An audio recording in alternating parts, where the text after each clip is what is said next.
Welcome to the 3Haunted podcast, where we bring you all things horror, supernatural, folklore, mythology, and all things that go bump in the night. Hey, what's up, guys? I'm your co-host, Kevin, K-Daddy from Dirty South, the ATL, Hotlanta, Georgia. I'm a post-production master, filmmaker, and horror nerd. Hey guys, this is your co-host Ashley, Gorilla Girl filmmaker, lunar goddess, and cinephile. And I'm your co-host, John Thomas, ghost hunter, super smartass, and film lover extraordinaire. What's up, ghouls, gals, and space exploring pioneers? In today's podcast, we're discussing parallel dimensions, black holes, and wormholes. Are wormholes really portals to another world? Is there another version of me roaming around out there? God, I hope not. One of me is enough. What is on the other side of the black hole? Join us as we discuss this and more. We also have a special guest joining us today. But first, here's Ashley with a word from our podcast network. Are you looking for more awesome podcasts? Head on over to withoutyourhead.com for access to the Without Your Head podcast network, where you'll find a variety of podcasts sure to keep you entertained and coming back for more. And welcome back. As Ashley said, thank God there's only one of her, right? I'm just kidding. I had to go there. I'm sorry. No, actually, I think having two of you would be pretty cool. I do think one of me is enough. We lost John. Hopefully he'll join back in. All right. Well, like you said, we do have a very special guest today. David, welcome back. How are you? I'm doing very good, and thank you very much to you guys, to you Kevin, to you John, and you Ashley for having me back. You're so gracious. I always love having you just in our bubble, in our space bubble. Interspace bubble. Hey. So is this the point where we start talking about the fact that John has been swallowed into another dimension, another universe? Pretty much. John is Scary, guys. Don't go there. John is like time traveling in and out of other dimensions as we're doing this. John, He just blips out and blips back in. It's he creepy. fell Don't into do one it. of those black holes. He fell into the black hole. I did. I don't know how I got out, but yeah. I think most people would want to know how that happened. Okay, so everybody, we're talking about parallel dimensions, wormholes, and black holes today. And I know there's like infinite scientific research that goes into these topics, quantum theories, and just all of the math and science. But let's take a stab at our own theories and see what sticks, what happens, what we believe. Like you said before, people talk about the scientific applications of these ideas, but I'm just kind of curious for the three of you, going back into your childhood, when would you say in your life you became aware of the ideas or the concepts of either black holes or parallel universes or alternate dimensions? Quantum leap. Okay. I was very young and watched that TV show faithfully growing up. And that really kind of got me into this whole idea of, time jumping and space traveling. And it was interesting because, at the end of it all, I don't know, spoiler alert, there's this group that facilitates all of that and they're in charge of that. But it's like they're taking advantage of this quantum leaping into different dimensions and different realities and different times. And so I think it's along the same timeline though, right? They're not different universes, like parallel universes. It's just jumping back and forth in time, if I remember correctly, of the same timeline. So that really, I think, was the first exposure that I can at least remember of this concept of quantum physics in terms of traveling outside of your own time and space of the here and now, the present. I'm going to go to one maybe Kevin knows. Actually, I think he does know. It's another TV show called Sliders. Remember Sliders? I do, Jerry yeah. O'Connell. And I can't remember who Sliders. else was in there. But yeah, that was one of mine. Quantum Leap and Sliders. I think the Sliders was the next kind of mainstream TV show that came out with that similar concept, right? After Quantum Leap. Yeah, it was like in the 90s ish. Mhm. Yeah. Yep. See, I see his face. He's like, oh yeah, I remember now. Yep. He knows. What about you, Um, David? Well, I would say for me, I'm going to date myself again. But I would say for me, it's kind of a multiple Thrawn type thing, because I think in my childhood, different concepts came to my attention at various times. I would say the one about black holes was obviously the 1979 Disney movie, The Black Hole. So then that's when I became aware of what a black hole was and what it could do. And then, of course, the movie being science fiction, it plays with the concept at the end of the movie where you get sucked in and that you're being taken to either another place spiritually or another dimension. But then there are those weird moments like in TV history, right, where there was an old episode of Mork and Mindy where Mork is trapped in another dimension. So he's like walking and talking very, very slow. And so, and the concept, if I recall at the time, was that he's not in our dimension, but we can still see him in our dimension, but he's in another dimension. And so then that was one, as when we were kids, it was like, oh, whoa, so another dimension would imply that your perception of what you're seeing might be different depending upon where you're at. So that was a cool concept there. And then when you bring up, John, like shows like Sliders or whatnot, I'm, again, because I'm older than you guys, there was an old show in the probably like the early 80s, it starred like I can't remember the name of the child actor, but he was a kind of a stringy brown-haired boy. And then the actor that was with him was at the time, he was a famous actor, but he was the one who accidentally killed himself on set, John Eric Hexum. But they had a show, and I can't remember what it was called, but they were time travelers, and they would travel to different time periods. So, growing up, if you were a kid then, growing up from the 70s, and then if you had a steady diet of like any of the science fiction stuff that you might watch on TV, like on a Saturday creature feature or something like that, the concepts of time travel, of dimensions, of black holes, or you being taken to a parallel universe, whether that parallel universe was like an alien world or if it was just an alternate timeline. I think that's when all that stuff began to kind of solidify in my own imagination. We can't actually forget Back to the Future. I mean, come on. Oh yeah, no. Like it just hit me. I was like, oh wait, Back to the Future. Exactly. And to me, that's the thing that's kind of intriguing about all this, is because you have a scientific community that obviously has always tried to apply the scientific method to trying to understand these things. But then you have the rest of us who are really only getting exposed to these ideas pretty much if we're engaging with like popular culture, or if it's a film or a movie, or if it's in the comic book or something like that. So I think the show you were talking about is Voyagers. Yes, Voyagers, yeah. And you mentioned dating yourself. And there's a term for when you date yourself. It's called master dating. Okay, well then I masturbated myself. We don't allow that on the show. I'm sorry. I had to. I'm sorry. Got him. All right, Kevin, what was your exposure? I can't think of like the first experience with like black holes or wormholes, but the one that actually sticks out the most was from early 20s in Doctor Who. Doctor Who, I feel like, is a huge I mean, that's more or less the whole premise of the show is time and space. And I can actually thank John for even getting me into Who. So, and I can actually thank my daughter Lila for that, because if she didn't get me into it, then I wouldn't have gotten you into it. So therefore, boom. It's like Inception of Doctor Who. Exactly. Or 6 degrees of whatever. Also, we can't forget about Twilight Zone. Yeah, because Twilight Zone itself is like, it is the quintessential parallel universe, right?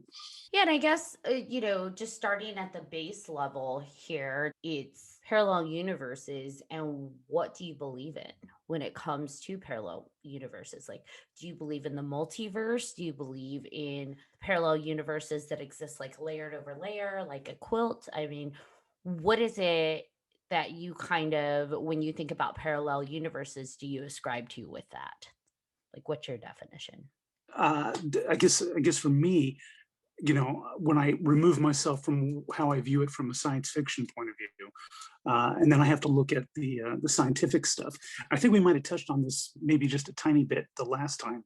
There have been articles written about, because this has been going on, probably since before 2016, but the Hadron Collider, which I think is like in Geneva. So there have been all these papers written when they started using the Hadron Collider, and they were studying particle science, right? And I seem to remember that there were papers that were being written that one of the things that they were pursuing in their study was they were looking for proof of parallel universes. And one of the ways that they were looking for that was they were looking for many black holes. And I want to say that they had worked out a scientific method that they thought that they could validate the existence of the many black holes, which would then validate the existence of parallel universes by this thing, I think, called like rainbow gravity. And I forget exactly how it would work, but it would be that these many black holes, even if they're in another dimension, that they have an effect on gravity that could be perceived. So, I mean, it's a bunch of heady stuff. And it's stuff that's way beyond my pay grade for sure. But when I think about a parallel universe, in that term, I guess the closest thing I can come to is that I imagine a parallel universe would be like another vertical slice of where we are and what we are, but maybe there is some kind of deviation that is going on in that universe. Or maybe it's a multitude of billions of deviations that are going on, but that it's still looking at the same type of matter or the same type of material, but that it is playing out in a different way, or that there are different effects on it, you know? So for me, it's very easy to imagine that there is a parallel universe where there is me, there is you, there is John, there is Kevin, but that none of us ever have any contact with each other. And I know that that may sound kind of science fiction-y, but the way that I equate it is that I just feel like it's another slice, but it's contained.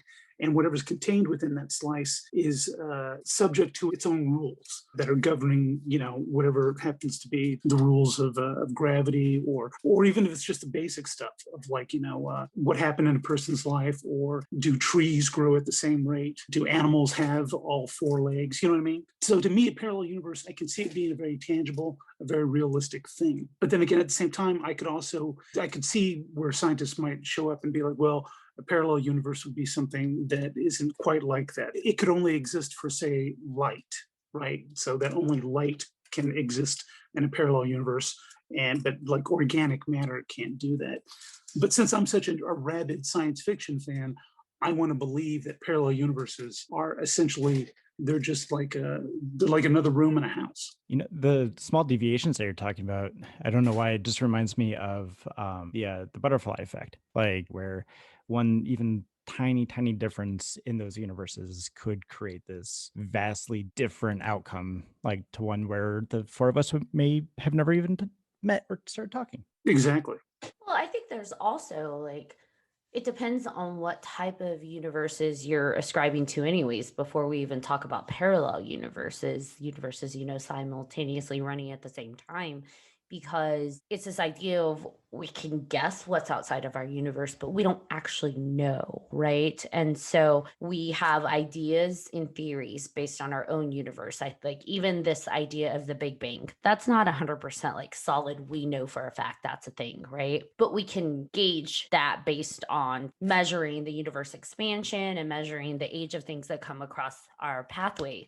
But it's still a theory at the end of the day. And we don't know if the Big Bang was the only bang, if that's just one Big Bang, let's say it was the Big Bang, it's a thing, it's real, if that was the only one that existed out there, or were there other single forms of, that singularity of mass out there, and then boom, they all kind of went at their own rate. We know that the one that we emerged from is about 14 billion years old. And so we've come out to here. But I feel like sometimes we forget that we get lost in the scope of ego of us, right? This is how it is for us. So that must be how everything else shaped out to be. And I stumbled across this concept, this theory about the bubble universe. It's this idea of bubble universes, that there's this external inflation that occurred. So each universe that has branched out from the Big Bang has kind of external inflated that universe, but not everything inflates at the same level, the same speeds, and some inflation stops. So you have like these bubble universes, right? That are kind of all over. And then the space in between is like the inflation that stopped. Now we know ours it's not inflating anymore, right? Or at least not currently at a speed that we can notice because our solar system is staying the same place it's at. But it's not to say it always will exist that way. It's not to say it's been that way because we've seen things like water under the surface of Mars and things like that, where once upon a time it was able to exist in a different manner. So things change, but then we assume, well, this is where we are 15 billion years from the Big Bang. Everything else must be that way.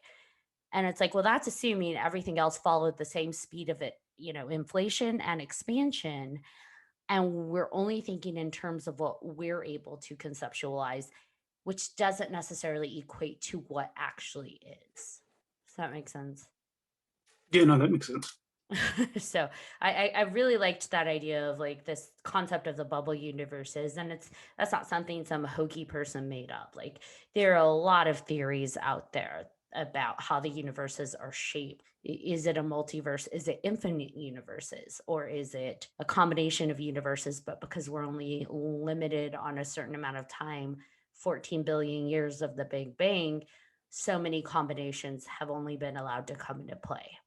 I think a lot of our theories that we kind of get hung up on are based on the idea that we assume this is how space time works for everything, for every universe. And kind of like what we talked about with the aliens and UFOs, just because this is how humans form on this planet and life forms on this planet doesn't mean that something else hasn't evolved and adapted to whatever is out there in another universe on their planet within their laws of gravity and physics, which may be nothing like what ours are. So I'm a nerd. No, but I think even at the heart of it, that's one of those conundrums that always comes up where it's like I would be the first one to say that it's like if you were to tell me the next day that all of our scientists have been wrong about everything, I wouldn't be shocked. Because even as a kid, when you tried to wrap your head around the concept of like, well, like when you talked about the Big Bang, the idea that before this existed, that something didn't exist, right? That the infinity that we see as a universe, that it was something that it was smaller and then it grew. So then your mind goes to, well, if it was this non-existent thing, what is that space that was outside of it that it grew into? And that becomes a really hard thing to wrap your head around, right? Just like when you look at a black hole and nothing can escape a black hole, not even light. And it's like, okay, how does so much mass, how does so much energy get swallowed up and seemingly go nowhere? These concepts of like on this side is limitless, like you could spend eternity trying to find the end of it, but then that there is a barrier and that beyond it there is something else. And it's like, well, wait a minute, how can that be? How can there be a barrier to something that seems barrierless? You know what I'm saying? So these concepts, it's like I absolutely agree with you. It's like I would not expect. I mean, I have a hard time trying to wrap my own head around how our own universe may possibly work. So I wouldn't expect another universe to have to operate the same way. I mean, because I can barely figure out what this one does. Well, and when black holes get close to each other, and then we get like the super black holes when they eventually combine, right? Well, before they're those singular black hole that's kind of engulfed into one, you have entangled black holes. So they're so close to each other that they're still impacting each other's like space time influence around it, but they are not merged into one yet. And, I think a lot of scientists are starting to theorize that that's when you get wormholes connected between the black holes. And it's like, okay, well, if it's strong enough to influence space time that it creates a wormhole, there's got to be something there for those two to connect to each other before they're merged. It's not like they're just these galaxy garbage disposals engulfing everything and just who knows where they go. There's something there that's able to connect them to each other. And if they can connect to each other like that, so they can extend down and out into each other, there is something more inside that black hole than we know.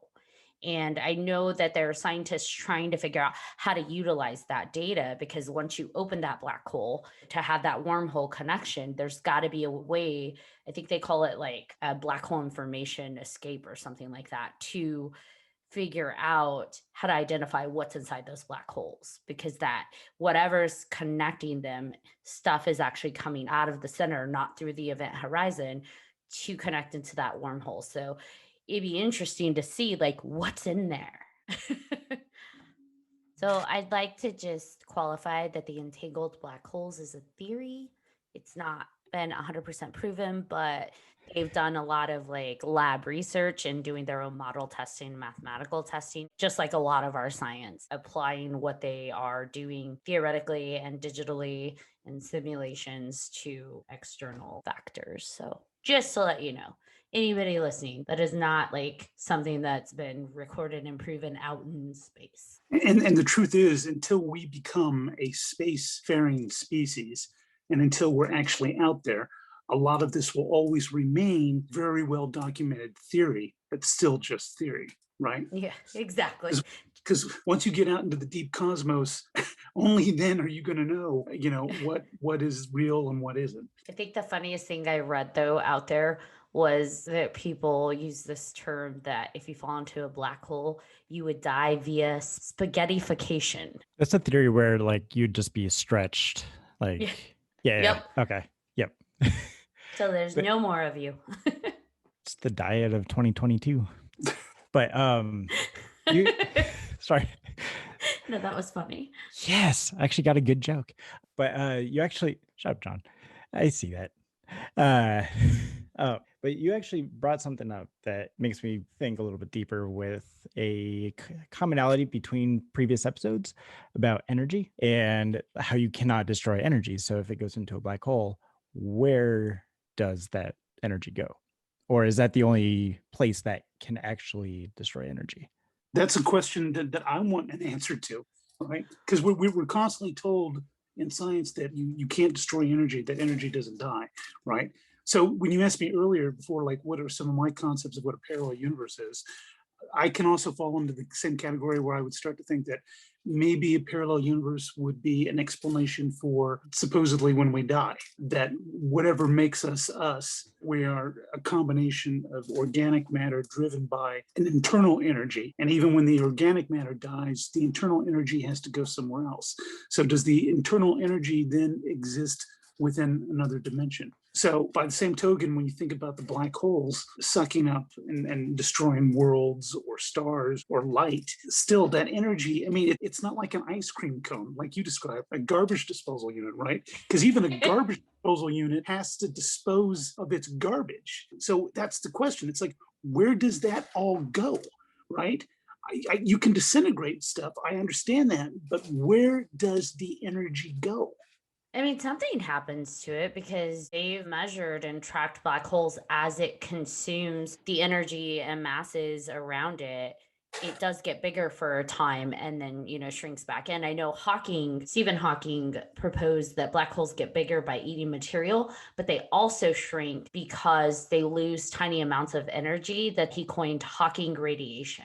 So it actually does give off energy, small amounts over time. So it might just be it consumes and then slowly converts it and radiates it out. And that space isn't as empty or a vacuum as we say it is. Because again, is it maybe something we don't know yet? We haven't been able to really identify what dark matter is, but we know it exists. So what if it is just a transition, like black holes take this positive energy, this light matter energy, and then transforms it into dark matter and then expels it out into the universe. Roll with me here for a moment. Let's just get a little crazy in our theories, right? Because that's what we do at 3Haunted Podcast. What if black holes consume things, and the reason that we can't track what's inside the black hole or even see the other side of the black hole is because we haven't fine-tuned our equipment or created the technology to identify and measure dark matter. So what if we're only seeing half of the black hole? So because we can only measure the light matter, right? We can only measure what we are. And so we measure the light matter, but then as it transitions through in that gravitational collapse, something in that collapse transforms it into dark matter and continues to generate out that dark matter that we consider is vacuum or empty space because we can't measure it yet, right? We don't have that technology. We only can measure what we are, what we know right now. And so that's a whole lot right there.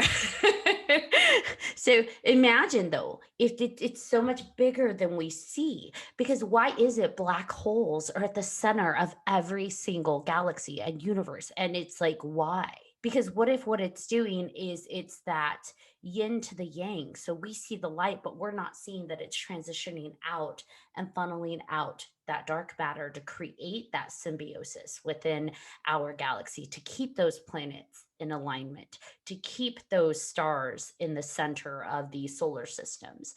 And so now we're going to get even crazier. Let's take a look at life and humanity. So we're talking about like the picking up of things that aren't there and like where are these things coming from? What if parallel universes are universes that exist in the dark matter? And so maybe when we die from our light matter, like energy going into black holes, we transitioned into something else, something we can't record or measure because it's not what we are. We get lucky with our technology and pick up things that maybe does exist. Maybe it's like, maybe it is in the dark matter side. And maybe that's what these parallel universes or other dimensions or ghosts or paranormal activities actually are. It's just us transitioned into whatever is dark matter. I don't know. I'm crazy. With the whole parallel dimensions thing, though, kind of skipping around the black holes because I don't really have much to say about that one. As a ghost hunter, like sometimes we kind of wonder if maybe who we're talking to isn't somebody who's actually dead, but it could be somebody in another dimension, basically, that's overlapping our own. And that's like what we hear when we record and get our EVPs and stuff like that, or when we hear disembodied voices, that maybe it's, just another dimension stacked up on our own. And for some reason, it glitches into ours at that exact moment or something. It's just something that I was thinking about. Well, that does dovetail to, there are people who've had similar concepts or ideas about that when they talked about when we first began to break into radio and had the ability to receive signals, and that there were documentations of people who were getting radio signals at a time when radio didn't really exist. And it's like, well, where are these radio signals coming from? And so one of those theories had been that the possibility that they were picking up signals that were in fact coming from either another dimension or, a parallel universe. I feel like you're onto something though, Ash. Like Hawking, like suck with it. right? Ashley Hawkins. Ashley Hawkins. But I mean, if you think about, I'm just gonna make a comparison to something on Earth that we all know.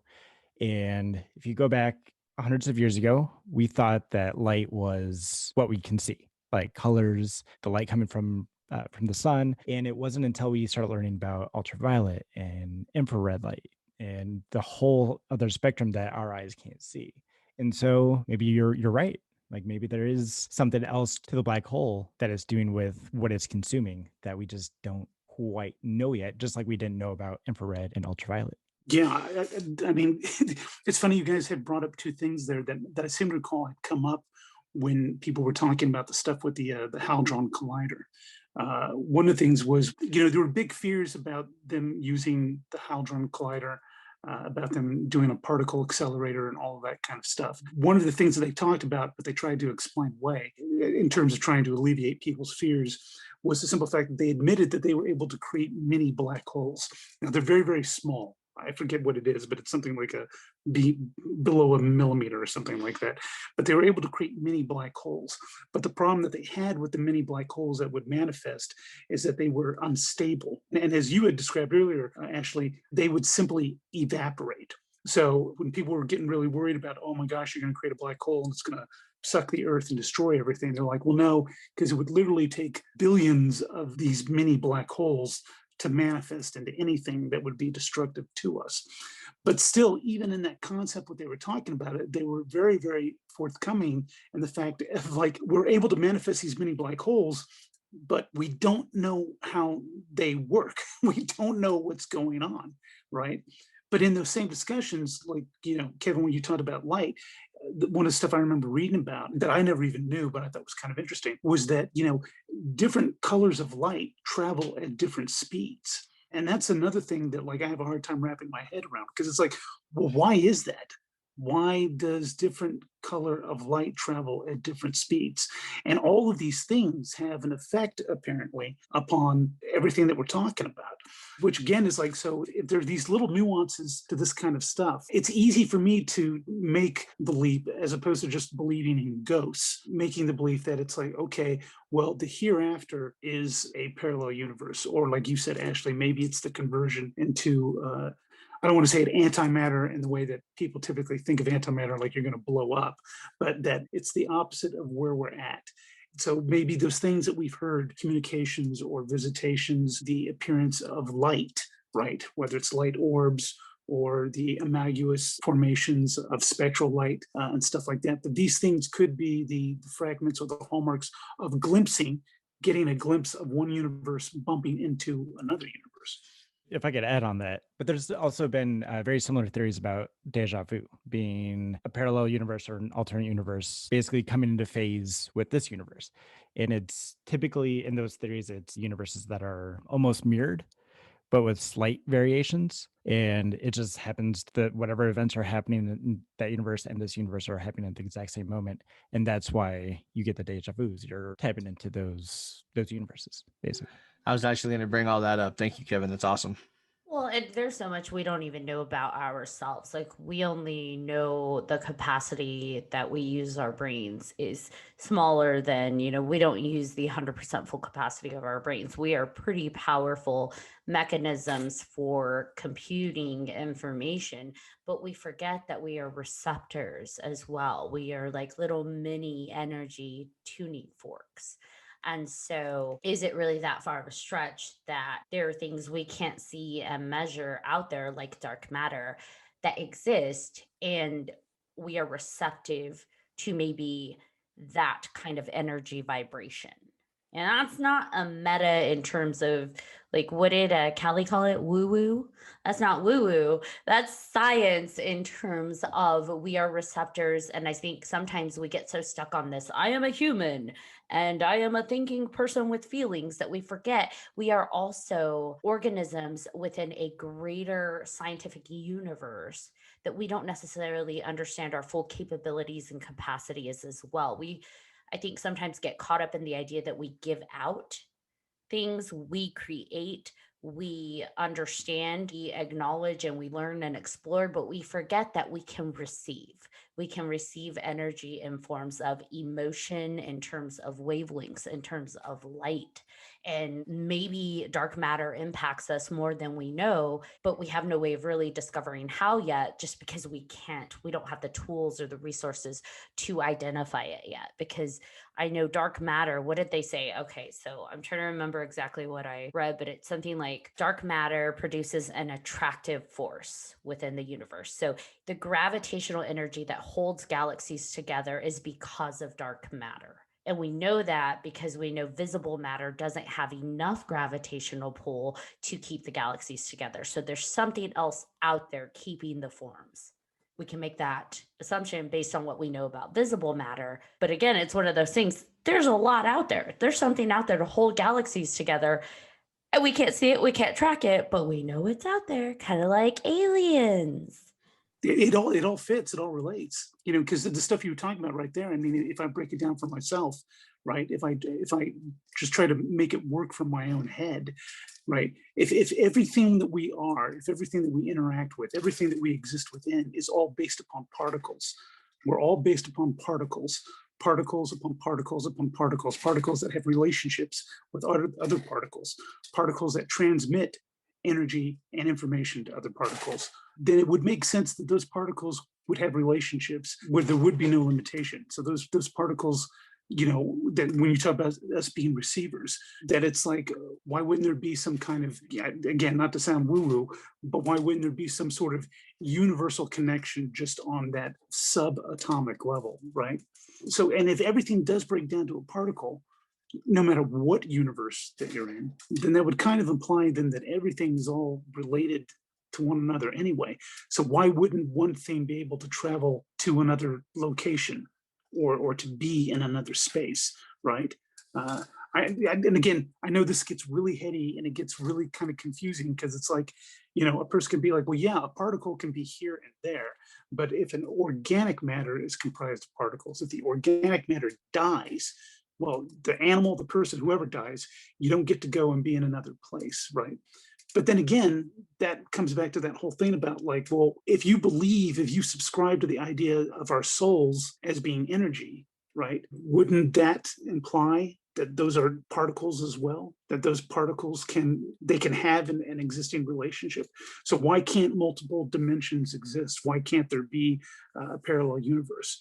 Us as humans, like you talked about, like me, David, if I were to go get a rocket ship and go on a black hole, I can't assume that I'm going to come through that without a scratch. You know what I mean? I would have to assume something bad is probably going to happen to me. But that doesn't mean what comprises me, what makes me up, that wouldn't end up somewhere else, right? I mean, I may be torn to shreds in terms of being a physical human being, but the things that are me it would be reasonable to expect that they would still pop up somewhere else. They would still go somewhere. Kind of being a goofball and a smartass, but didn't Looney Tunes kind of do something with Marvin the Martian with that when he like zapped Bugs Bunny and he came back all different somewhere else? I can't remember, but I remember seeing it in a cartoon somewhere where his head was like where his butt was supposed to be, and it was just it was all weird. Yeah. I love this topic. I love just these concepts of astrophysics because there's so much we don't know and there's so many possibilities out there. No matter how much science and how much math and how much engineering we do, nobody has the right answer because that technology doesn't exist yet and it may never. And for me, it's like, holy cow, this is the stuff that keeps me awake on my phone until like 4 a.m. because I get sucked in. I start on one topic and then like 50 links later, it's just like 4 a.m. I love it. I love these topics.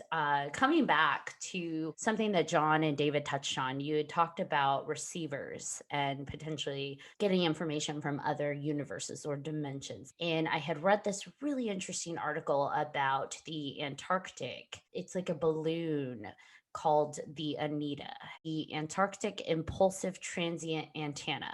And it records and measures and captures neutrinos, which are like high energy particles that come in from deep space into Earth. And they measure it and track it because they're trying to understand deep space and how things travel through it a little better and how it impacts Earth. And so it's set up in Antarctica. And the thing that they discovered, oh gosh, I think it was like 2018, and it baffled everybody. And it still is. Nobody has the answer yet. They're still trying to figure it out and fine tune their equipment. Is they noticed when they were going over the data that something was off because as they were parsing through it, they were finding that there were some neutrinos at a very high level. So, like a very strong amount coming up from the Earth's surface. And they're like, hold on a minute, that's not the direction it's supposed to be coming from. That doesn't make sense, especially at the level that it was at, like the saturation that it was at. It shouldn't be coming through because anything coming up from the other side of the Earth would be very like filtered through the Earth's layers of rock, and it would have diffracted and deflected and broken into many particles at that point. And these are very strong levels of direct neutrinos. And so they're like, well, that must be a fluke. So they sent it out. It's like this weather balloon type thing. Well, it's not a weather balloon, but it's this balloon that measures. And so they sent it out for another year. And the next year they measured the data and found the same exact thing. And so they have this secondary measuring tracking device that is stuck in the ground. So it's not above the surface to measure any neutrinos that deflect or diffract up from, coming in and hitting the ice. And anything that may come through the surface, like from underneath, anything that comes from there, it's supposed to measure. It's actually funny because it's named Ice Cube. And they found it wasn't picking those up at all. So it wasn't something that's coming down from our internal Earth and up through, like maybe from the other side of the Earth, right?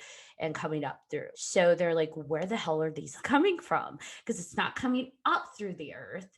It's not diffracting down, but they're seeing them appear at the surface and go up.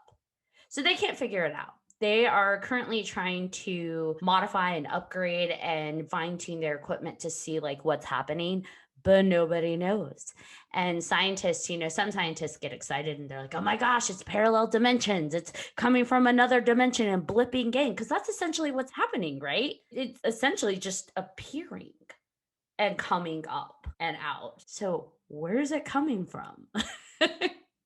Loved everything that you were explaining there.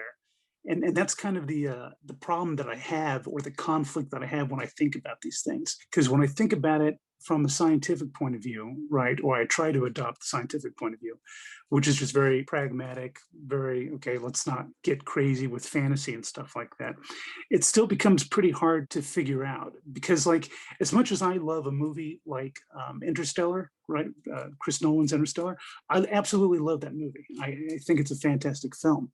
But at the end of the day, what ends up happening to Matthew McConaughey when he goes into the event horizon, his ship begins to disintegrate and fall apart, and he ejects. But the ship falls apart and can't take what's happening, but he ejects, and that he in a spacesuit is existing in something, and he's fine, and he isn't subject to whatever was happening.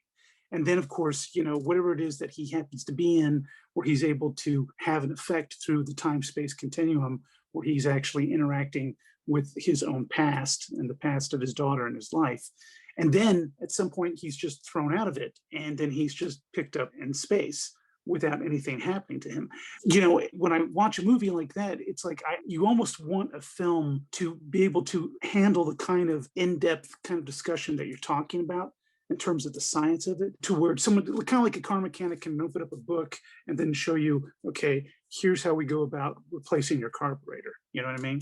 Where it's like, it seems like, okay, we should be able to have some kind of conceptualization of what's going on, or what are the possibilities of what's going on. Because it's like, when you talk about it in these scientific terms, it's like, oh my God, man, I could literally spend the rest of my life trying to figure this out. But yet the shortcut version that we give ourselves is always the quick science fiction take, right? Which is like, oh, this just happens because, or you just appear because.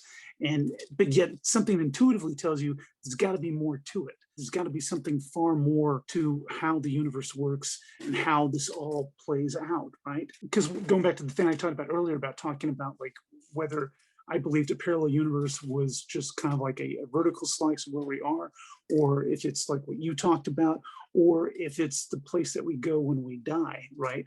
All of it could be possible at the same time. When you talked about that they're going through these steps of trying to find out, well, where are these particles coming from? And then when we try to figure out, okay, the spaghetti theory of what happens if you go into a black hole. Well, all these theories, again, none of it can really lay out concretely 100% what happens and what's going on. And to me, the only thing I can come back to is all the people who would say, well, that's not true and you don't have proof for that or whatnot. I have to come back to the same point where it's like, I have to believe that it's possible. Anything that you can come up with and tell me in regards to a parallel universe or wormholes or time travel or an alternate dimension, I have to take the default position that, you know what, dude, we're human beings and we just don't fucking know, and anything is possible. That's going in the episode description. To your point, though, yes, people do default to science fiction, but I think sometimes science defaults on the illogical or things that don't apply because they don't want to lend into the science fiction.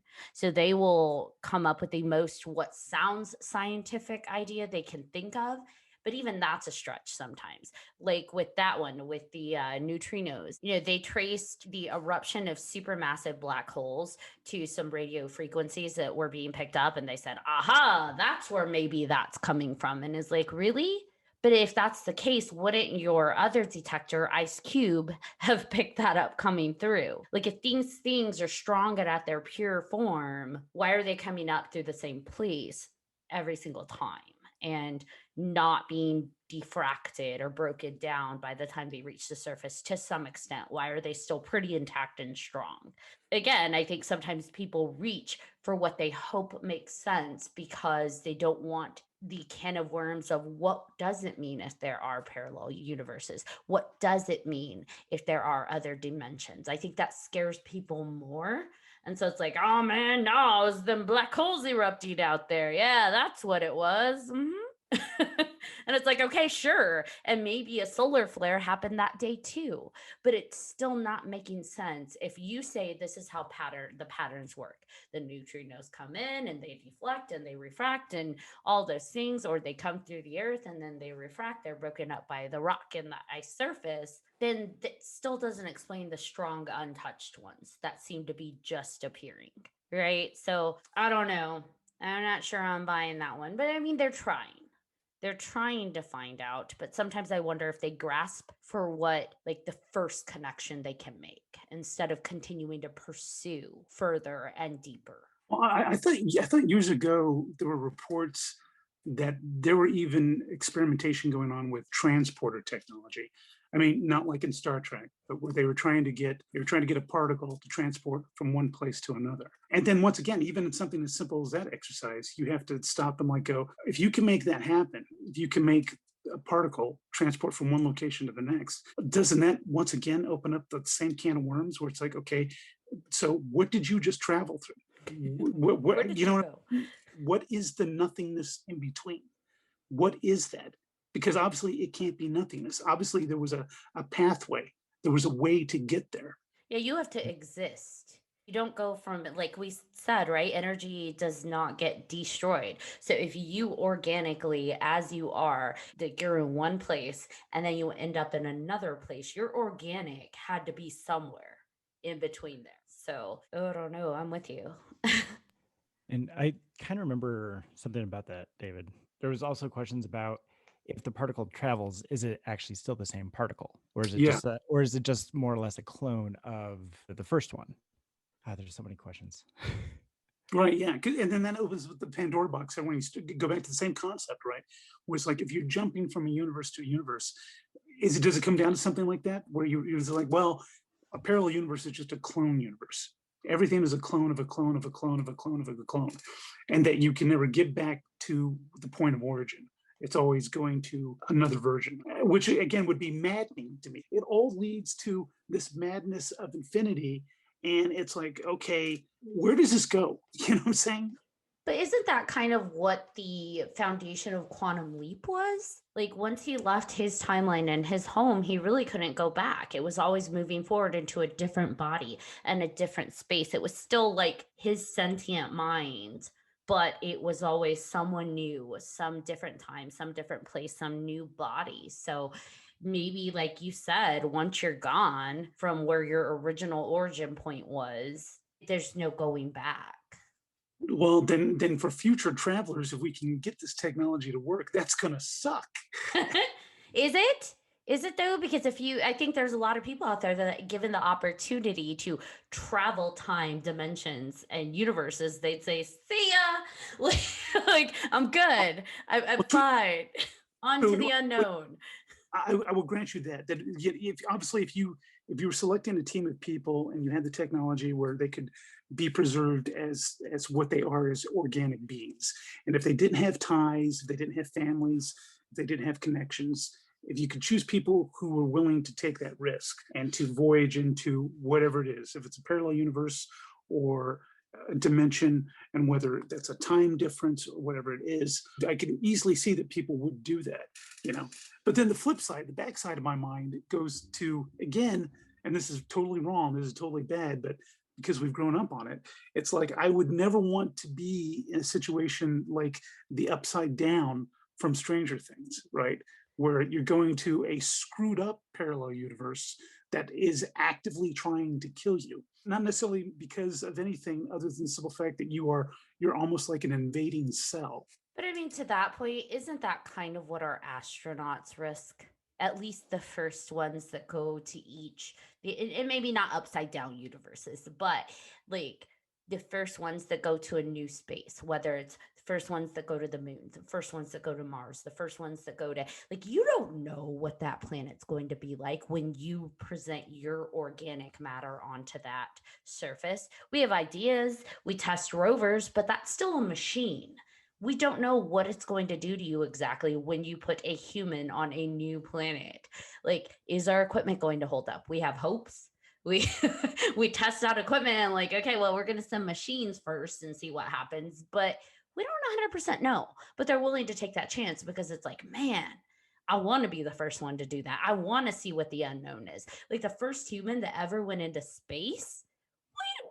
That's like a gamble if they're gonna thrive and exist. And you have people that are willing to go space exploration out into space for 30 years if you let them. Like it's there. I can't believe we really haven't talked about like what is time. And we've been talking a lot about what is space, but Yeah. yeah, Well, you're right. Isn't time considered a dimension itself? True. Time is a construct we use to wrap our minds around the world we exist in. You know, And to go to work.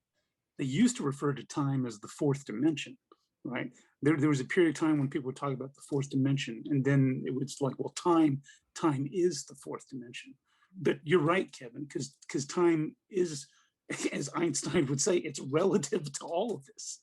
For so long, it was understood to be something that was linear, right? In direct correlation with space. But now we've learned that things like black holes and the universe itself can slow down time and shape time and bend it. And it's like, even that idea that time is bent, it's like, what the fuck does that even actually mean? I just so many things. You see the shapes.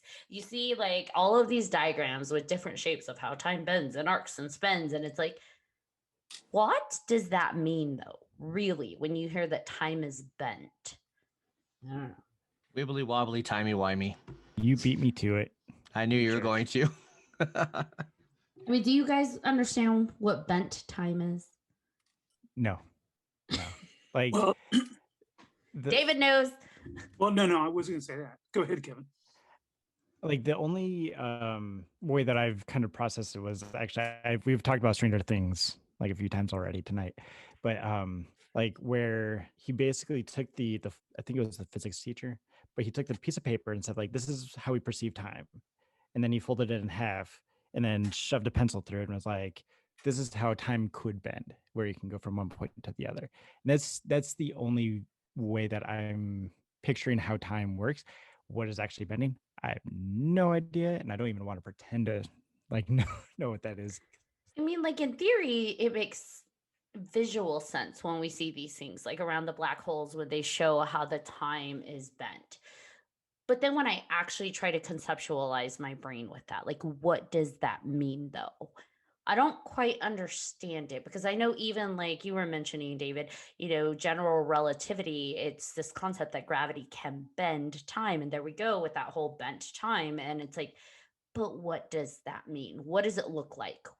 And not visually like the picture. I know what the picture looks like, but applying that to something, what does that mean? That time is bent. Yeah, well, I mean, the closest I've ever come to it is just basically what Einstein had talked about, where they basically worked out that a person on the Earth will continue to age through time at a certain rate, and then an astronaut who is able to travel the closer and closer to the speed of light would actually age at a de-accelerated rate, right? But once again, the whole thing behind all of that, though, even though all the scientists agreed with that, it was like, okay, well, then that really implies you can only be a time traveler going in one direction, right? But I still have to believe, and I still have to think that there's a possibility that, well, if there's a science that can allow for that, who's to say that, again, whether it's through the black holes or parallel universe or whatever, that time doesn't have a way of doing that in the reverse, where you could go backwards, you know what I'm saying? So, but again, like Kevin had just talked about that, when you're bending time or you're bending space in order to jump from one point to another point without having to suffer the consequences of you yourself having to be impacted by a tremendous amount of time. That obviously, again, if you're an organic being, we only can live for so long, right? Unless we're in suspended animation, we don't have the luxury of just like going, well, I'm going to go travel for 100 years, just the way that I am right now, because then we're going to age and be decrepit or whatnot. But if there's a way to do it without having to suffer that consequence, where it's like going to 1964 or going to 2044 is just as easy as me waking up tomorrow morning. That's a science that I would like to understand. I wouldn't mind participating in that. You know what I'm saying?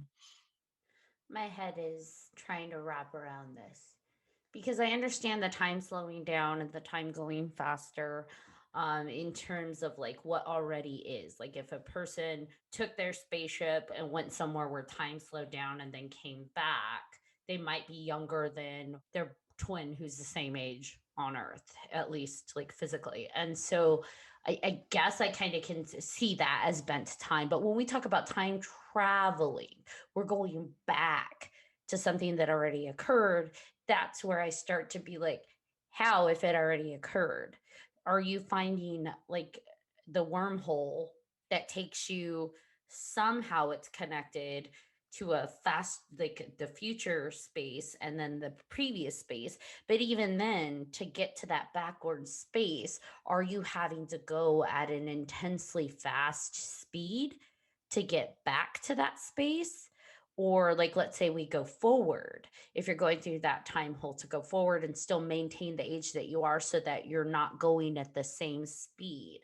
Because if you're going at the same pace to get to the future, then you're just existing, right? Mhm. Like alongside that timeline. So to jump to that future space, you'd have to go at a hella fast pace to still be the person that you are now, the age that you are now, but still be in that normal Right. rate of time. And can your body even survive that Right. intense speed? Because we know what happens if someone goes too fast on Earth, right? With G Mhm. forces. So if that's just that level, and then you have to magnify that even more just to get them to jump ahead in time, one, where do they go during that time? And two, that rate of speed that they'd have to go to be the same age that they are now, but be in that future time, would they be able to survive that? Man, my brain doesn't like this. I'm jumping off on this train station. I can get the forward a little. I don't understand the Yeah. backwards. And I remember in film school, we would actually get in arguments about that with like Back to the Future. And like, I don't know if this is technically the Back to the Future paradox, but like, if you go back in time, is the past still the past, or is it actually your present? Or did you create a whole new timeline or parallel universe and you're still existing in a forward motion, but the relativeness of time is, 1950 something? Yeah, 1955. But I Ah, think, my what brain. was it? In game. Yeah, I'm going to Marvel. It didn't in game kind of address that a little bit too. One, they said Back to the Future isn't realistic. And two, they had mentioned something like if you go back in time and you change something from that timeline, which by just going back in time, wouldn't you be changing something in that timeline? Because if you meet someone, you've affected them in a different way, right? And that can be a whole butterfly effect of things. So it's like you went back in time, at least in Endgame, they took the Infinity Stone out of the timeline and they said, okay, well, now you've created a new timeline for us. You've deviated our timeline out. In order to return us back to our regular timeline and the track that we were on, you need to bring that stone back to the exact time that you took it after you're done with it. And I was like, oh, wow, that makes sense. But then what happens to that timeline that got traveled off? Like, even if Exactly. you do bring the stone back and they go back on that, like that one continues on, what happens to the one that deviated off? Because time can't, or energy can't be destroyed, right? So what happens to that timeline that branched off? So many questions. Well, I've seen it talked about, and I've seen people do a diagram before of trying to explain the possibility of traveling back in time. This is going to be hard to kind of explain. If you can imagine if you're looking at a chart and you're looking at a circle, and imagine a series of concentric circles within the circle, right? The outward circle is the timeline that you're on right now. So let's say if we're looking at a clock, 12 o'clock, 6 o'clock, uh, 3 o'clock, 9 o'clock. Okay. So if we're going down to 6 o'clock, that's where we're at on our timeline. Now, if we go up to the next concentric circle, right? Almost like if you slice a tree and you look at the rings within a tree, if we follow the idea that parallel universes and wormholes connect, right? And the idea that we can never really go back to the past the way that we kind of think of it, in that series of concentric circles, from 6 o'clock where we're at, you go to the next concentric circle via a wormhole, right? Some sort of pathway connection. if we're moving forward, like, so now let's say we're at 5 o'clock position on that concentric circle, that 5 o'clock position may in fact actually be, say, 1955, even though where we were at 6 o'clock in our universe is 2021. But that the next concentric circle is actually, it's ahead of us in that timeline. It is forward of us, but it is technically the past. This is where it gets really, really heady. But it's the idea that it's almost like if everything's on a current, right? If everything rotates, if everything is just a circular wavelength in a way, where it's like we're on our timeline that it's continuing to spin around, but then there's a parallel universe that's that is similar to ours, right? It is a version of ours, but its timeline is the same, except that it's at a different point than when we were.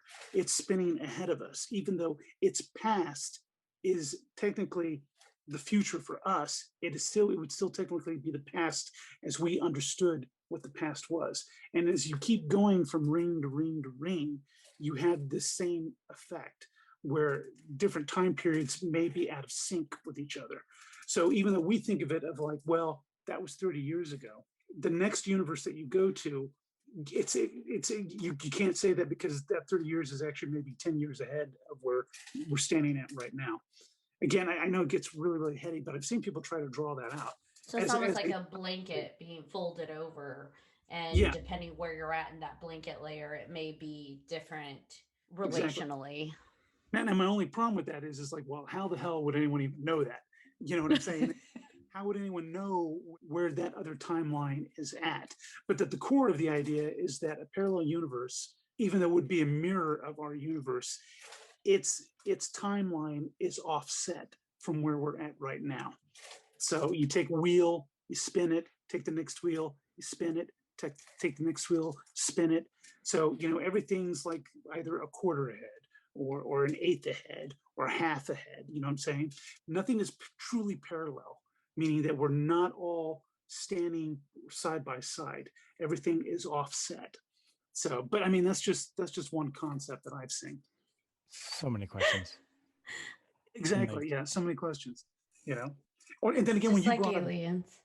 when you brought up aliens and Mars earlier, let's talking about like, well, what is the impact of us being on there?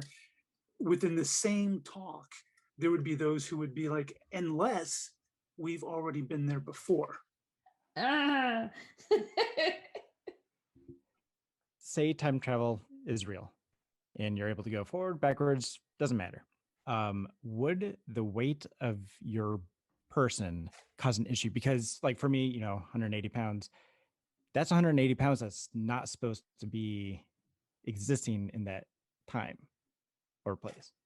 Would that weight have an effect for like, and possibly throw things off balance?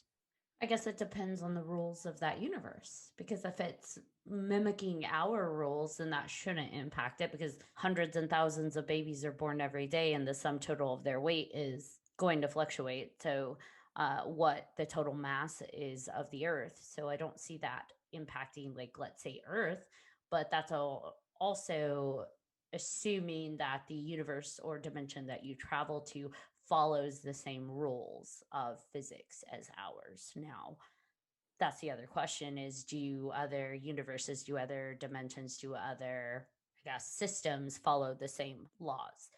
Because we're still looking at it from a very Milky Way Earth lens here, which is honestly the only way we can view things, right? Is through our experiences and our lenses and our perceptions. We try to think outside of the box, but it's still guided through those biases of what we know our world to be. So I guess that would just depend what that world's rules and physics and structure is set up as, because maybe there is no such thing as mass there, not in the way that we understand it or know it. Yeah, the only way that I understand that, and again, it's just the things that you were kind of like taught or had been theorized throughout our lives, was the whole concept that if you were to travel in time and you were to meet yourself, that you are effectively the same matter, and that the two matters cannot come in contact with each other. If they come in contact with each other, that they annihilate each other. That's the only way that I have ever heard of there being some kind of a problem about removing yourself from this time location into another time location was, in fact, if you were to come in contact with yourself. I always kind of found issue with that theory because I understand the conundrum of having two of the exact same thing on the exact same timeline, but is it then the exact same thing? Because are you really the exact same? As we age or as we're exposed to different environments, our own genetic coding changes, right? Our stuff changes over time. We adapt, we disease, and everything else that we're introduced to changes us in microscopic particle level ways. So are we the exact same? If I meet the version of me that was 20 years ago or 30 years in the future, I don't think that I am. And so I don't think it's the exact same thing. I wonder if that conundrum and that possibility only exists if I time blipped to the exact same moment in time and met the person that is right there. And then it's like we are the exact same person on a cellular level, genetic level, DNA level, blah, blah, blah. But when we're talking about going back in time or going in the future and meeting yourself, I don't see that being an issue because I don't think it's the exact same person on a cellular level. And on top of that, if it's like they're not allowed to exist in the same universe, I don't think meeting would be a factor. I think just two beings of the exact same, whatever scope existing at the same time would cause the issue. And then I don't think they'd necessarily have to meet. It would just be the fact that both are in that same universe at the exact same time. I was just going to say something. You brought up something that just clicked in my head. You brought up microscopic, and right there, when I stop and think about that, to me, that's an example of a parallel universe already existing within our own. If you looked at any of the photography that's done on a microscopic level, where you see microorganisms that look like they're creatures right out of Dune or something like that, if you can imagine that you were to be shrunk down to that size, that is a whole other universe that exists. There are these monsters, when you look at them, that are existing on our bodies, right? And if you were to shrink yourself down to that size, your worldview would be, you'd be like looking at these titans that look like monsters. And what would your sky even look like? The ground you walk on, which would be organic flesh, what would that seem like? So to me, sorry, but you just brought up something there that just made me like go, well, wait a minute, that's kind of a parallel universe already existing with us right now. That just made me think of Honey, I Shrunk the Kids. I was going to go somewhere different with that. I was going to go with Inner Space. Yeah. With Randy Quaid. Randy Quaid? Yeah. Yeah. Oh, no, from the 80s. Was Dennis it Dennis? Quaid. Dennis. Yeah. Dennis. Randy's the other one. Yeah. But that was another good movie too. That was something I always found an issue with that movie Frequency with Dennis Quaid. They were talking to each other because of the Aurora Borealis and like a faulty radio. He was talking to his dad who had passed away, and he's able to talk to him as an adult because of some radio and like an Aurora Borealis because there's something magical about it apparently. I know that they kind of go through that radio and change time, and it keeps like fucking up things in the future. Like suddenly his mom's dead, or suddenly something has changed in his timeline because of what his dad's doing in the past based on the information that he's giving him.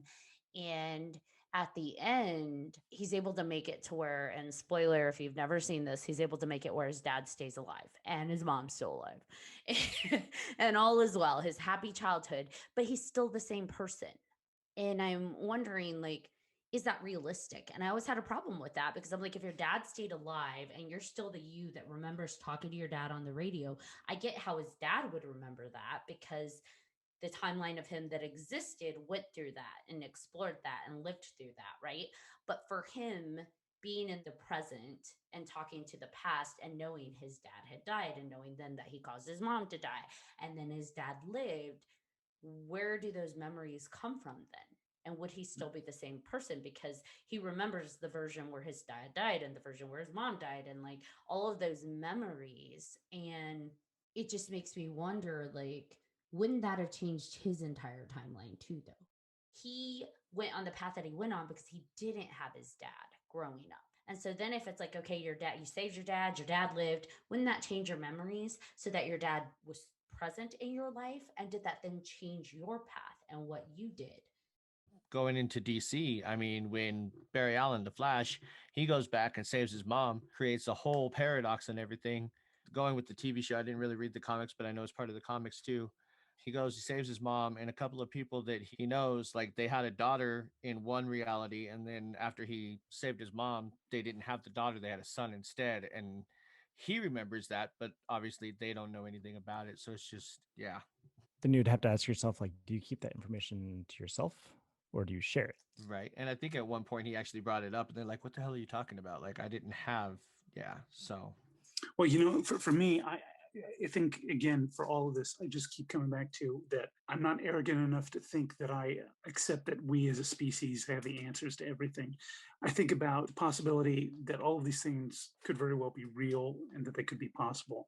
And then even when I go back and I look at things historically, when you talk about like ancient shaman, and when they would talk about that they would go into either whether it's through a kind of meditation state or if it was drug induced or whatnot, but that they would have a communion with beings who seem to exist on another dimension and stuff like that. And and this we're talking about during an age where there's no technology. Supposedly, there's no spaceships, there's no particle accelerators or anything like that. Uh, but even back then, they had a concept and understanding of energy and space and time. So I feel like the idea of black holes or parallel universes or wormholes or alternate dimensions, I think it's all on the table. I totally accept that any of it is possible. I can't bring myself to be arrogant enough to think that it's not. Well, and thinking about ancient shaman, I mean, think about the concept of astral projection, like opening up that Pandora's box. What if that's just a different, people laugh at it, that's not real, that's just sci-fi, but what if that is just a different way of transportation? Or it's something that is real that people are capable of doing, that they're able to separate from their organic matter in a way, still be connected to it through maybe dark matter, but still kind of extend it out and through that dark matter ether. What if astral projection is an extension of dark matter that we can't see and record yet, that people are able to do, not a lot, but some, and still stay connected to that visible matter in some way and then return to it? Maybe the part of our brain that we don't use or know yet is dark matter, is tuned to dark matter, the yin and the yang, right? Our universe is comprised of dark and light matter. Why is it then maybe it's not a stretch that we are comprised of light and dark matter? We just don't know how to tap into that yet. And maybe those that are like metaphysical sensitive are able to do things like astral projection or commune to other beings or dimensions or universes, are tapping into that dark matter and using that as an extension of themselves. I'm just going to say it, my brain wrinkle is not big enough for all this. Yeah, this is the stuff I geek out on and I love it. So this has been an amazing episode, and I love that this is wrapping us up for the season, because this is just a phenomenal topic with so many possibilities. And I really appreciate and love that you were able to come on and join us for this, David. You are, as usual, amazing and phenomenal, and we all love you. I hope you will come back to join us on season 2. Well, number one, well, thank you. I mean, you're way too kind. I'm just a guy, and I think about these same things. I don't have any answers or anything like that. But absolutely, anytime that you guys would be nice enough to have me on, I'm more than eager and happy to do so. Thank you so much for coming back. This was amazing. Yes, thank you very much. We appreciate you so much. Well, everybody, I hope we haven't hurt your head too much like our own talking about this subject. Like Ashley said, thank you, David, for coming on. We appreciate you. We appreciate all of our listeners. Stay tuned for season 2, definitely. If you haven't done so already, please, everybody, follow us on our social media. If you have any questions, comments, or any episode suggestions, please email us at 300podcast@gmail.com. And this is your co-host, John Thomas. And I think I'm still Kevin K. Daddy. And I am always Ashley Lunar Goddess. Thank you guys very much. Stay tuned for season 2. 3Haunted, signing off.